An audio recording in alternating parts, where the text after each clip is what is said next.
विश्लेषण के लिए बढ़ेंगे आगे। देखिए, क्या टिकट के लिए कुछ भी करेंगे नेता, इस सवाल उठा है, क्यों वो जान लीजिए। क्योंकि लोकेश शर्मा सचिन पायलट के घर पहुंचे हैं। पायलट से सीएम के ओएसडी लोकेश शर्मा की मुलाकात की खबर है। हालांकि दोनों का नहीं रहा है कभी भी निर्बाध संवाद, लेकिन अब संभवतः टिकट के लिए ये कवायद है। दौसा से लोकेश शर्मा की दावेदारी आई है। इससे पहले भीलवाड़ा और बीकानेर पश्चिम में भी नाम आया था। सीएम गहलोत के बेहद करीबी, देखिए 2012 से ही सीएम गहलोत का सोशल मीडिया संभालने वाले लोकेश शर्मा वो पहुंचे हैं सचिन पायलट से मिलने के लिए और काफ़ी करीबी माने जाते हैं मुख्यमंत्री गहलोत के। दौसा से इन्होंने टिकट की दावेदारी जताई है, दावेदारी पेश की है। अब ऐसे में चर्चा है कि क्या टिकट को लेकर ये कवायद है। तो लोकेश शर्मा मिलने पहुंचे, कई मौके पर इनकी तस्वीरें देखी गई। हाल फिलहाल में इनको वॉर रूम का को चेयरमैन भी बनाया गया था, तब इनका नाम चर्चा में आया लोकेश शर्मा का। राहुल गांधी के बगल में बैठी तस्वीर भी इनकी हमने देखी। विष्णु हमारे सहयोगी इसी खबर पर ज्यादा बातचीत के लिए लाइव कनेक्ट हो गए, उनसे बातचीत करेंगे। विष्णु, टिकट बांटे जा रहे हैं लेकिन टिकट काटे भी जा रहे हैं। कई दावेदारी ऐसी है जिसको लेकर तमाम सवाल जवाब उठते रहे। इस बीच में लोकेश शर्मा, जो कि कह सकते हैं मुख्यमंत्री गहलोत के सिपह सालार, उनके ओएसडी, उनके बेहद करीबी, वो पायलट साहब से मिलने क्यों गए? अब बिल्कुल आपको बता दूं कि लगातार ये राजनीति और राजनीति में निष्ठाएं बदलते हुए देर नहीं लगती। हालांकि लोकेश शर्मा जब यहाँ आए हैं तो कहीं ना कहीं दावेदारी जताने के लिए आए हैं। दौसा से अपनी दावेदारी यहाँ पर रखने आए थे, क्योंकि दौसा में सचिन पायलट का प्रभाव है, ये सबको पता है। तो ऐसे में सचिन पायलट के आवास पर अभी कुछ देर पहले यहाँ पर मिलने पहुँचे थे लोकेश शर्मा, और लोकेश शर्मा ने सचिन पायलट से मुलाकात करके उनसे आग्रह किया था कि दौसा में जो टिकट है उसको दिलवाने में मदद करें। हालांकि जब लोकेश शर्मा से बात की, बाहर निकले तो उन्होंने पूछा कि ये अचानक निष्ठाएं कैसे बदल गई।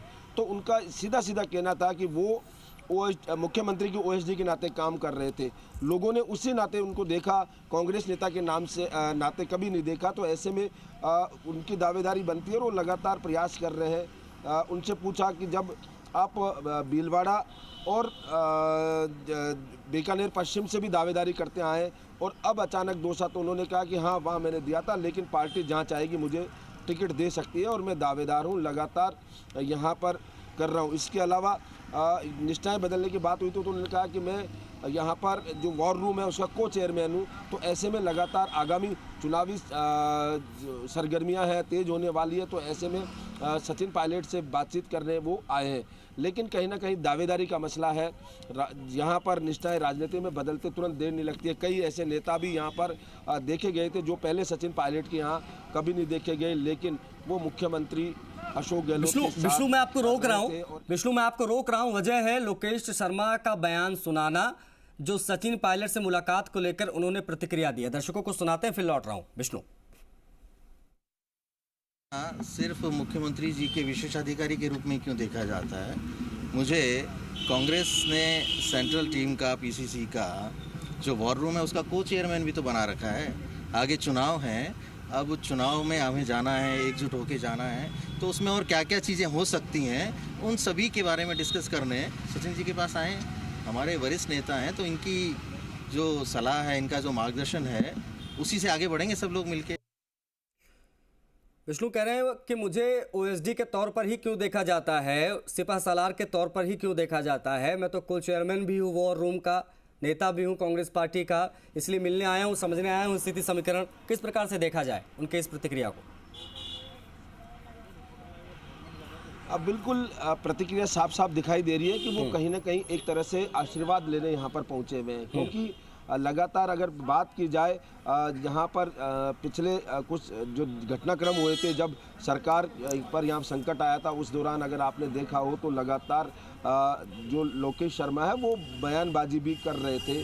तो ऐसे में कहीं ना कहीं, और अब अचानक आज यहाँ पर पहुँचे हैं, तो ये जो घटनाक्रम है ये बताता है कि उनके तेवर बदल चुके हैं, उनके सुर बदल चुके हैं। क्योंकि राजनीति में टिकट लेना है तो सबको साध के चलना पड़ेगा, और वही कारण है कि आज वो यहाँ पर पहुँचे हुए हैं। और लगातार, क्योंकि जैसा अभी कुछ देर पहले बताया था कि दौसा सचिन पायलट का क्षेत्र है, एक तरह से सचिन पायलट वहाँ पर पूरी तरह प्रभावी है। तो वहीं कहीं ना कहीं अगर दौसा से दावेदारी जताते हैं तो यहाँ सचिन पायलट से मदद और उम्मीद सहयोग लेना बहुत ज़रूरी है, और इसी दृष्टि के नाते ये वो यहाँ पर आए हैं टिकट के लिए भी।